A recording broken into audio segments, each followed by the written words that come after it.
In today's video, we will be discussing key warehouse metrics. Warehouse metrics help companies manage and monitor warehouse efficiency.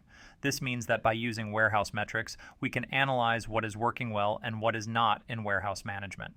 From this analysis, specific actions can be derived. But which warehouse metrics are we dealing with? Let's take a look at the most common ones. We start with the average inventory level.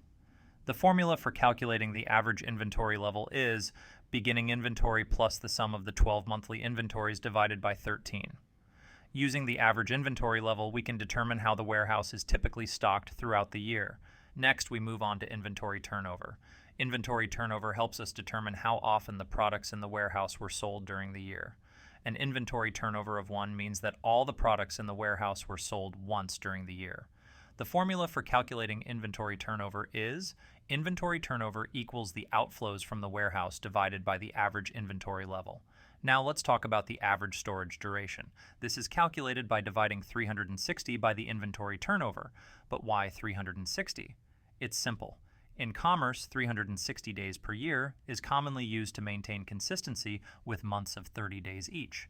The average storage duration tells us how long, on average, products remain in the warehouse before being sold. Next, we have storage interest. This is calculated by multiplying the average inventory level by the purchase price of the products in stock times storage interest rate, and then dividing the result by 100. But why do we do this? Because capital is tied up in the form of the products stored in the warehouse, which means it can't be invested elsewhere or earn interest in a bank account. To account for this lost profit and calculate cleanly from a business perspective, we need to calculate this opportunity cost and include it in the form of a storage interest rate. So when we apply the storage interest rate to the value of the tied-up capital by multiplying the average inventory level with the purchase price of the products in the warehouse, we get the storage interest for the average storage duration.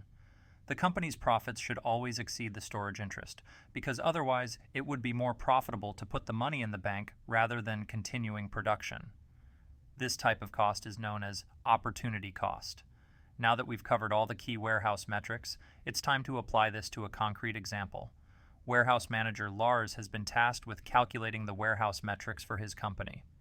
He has already gathered some data: a beginning inventory of 4,000 units, 12 monthly inventory levels adding up to 33,600 units, warehouse outflows of 24,000 units, a storage interest rate of 2%, and a purchase price of $120. All right, first, Lars calculates the average inventory level by simply plugging the values into the formula.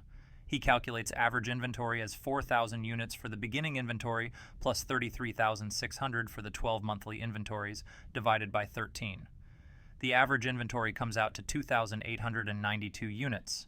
Next, Lars calculates the inventory turnover by dividing the outflows of 24,000 units by the average inventory of 2,892 units, which results in an inventory turnover of 8.3.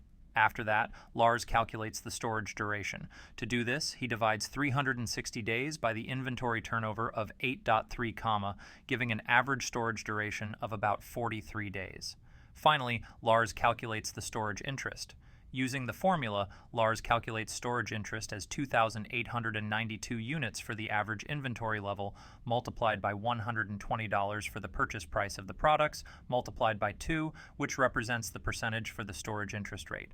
The storage interest amounts to $6,940.89.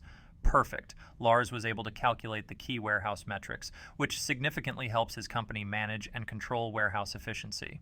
We hope this video has helped you understand the topic of key warehouse metrics. See you next time and have a good one.